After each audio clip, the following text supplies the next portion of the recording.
So we'd be measuring productivity and performance quite hard. I mean, like all corporations, we are measured by our numbers, and we produce simple numbers on a regular basis that tell us how we're doing.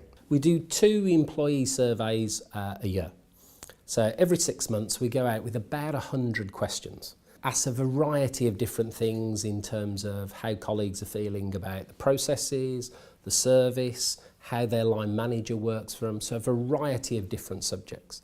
The most important thing we ask in our surveys, verbatim comments. Tell us the one thing we could do differently, tell us the one thing that gets in the way of them doing their jobs. So actually, when I get the survey results back, useful trends in terms of numbers, so are things improving or are things getting worse? So I like that. I like the fact I can differentiate by site, and we see real clear correlation by the site leader and actually how they lead their people, and then when you put that in context with a series of other results. So we see real correlation with that. The biggest insight I get every 6 months is the verbatim comments.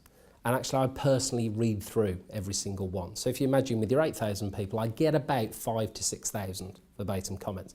Big investment of time when it comes in, but it's really refreshing. Bit of a wake-up call, but you get to hear what your people are thinking, and then you can do something about it. And most importantly, you've got to act on those verbatim comments. The numbers are interesting, verbatim comments are the things that make a real difference. When companies first approach the topic of employee engagement, the first thing they reach for is the employee survey. But is that really enough? The worst thing that ever happens is that employee surveys just get trotted out year after year. They get the same response back. Nothing ever happens, except when it gets a bit embarrassing, HR will sometimes change the question for the following year.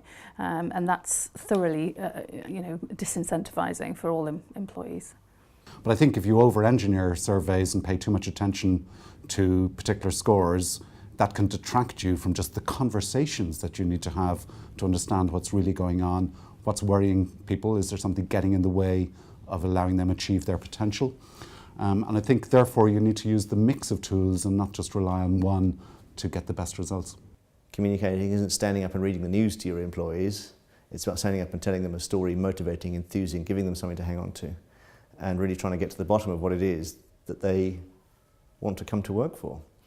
And it's very dangerous to presume to know what they want to come to work for unless you've asked them and listened to what it is that they're going to say in reply.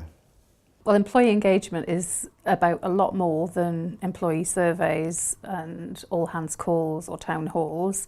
They're pretty much hygiene factors these days. You have to do them, but they don't actually produce employee engagement because it's communicating at your employees rather than actually actively engaging them. So just another thought on surveys.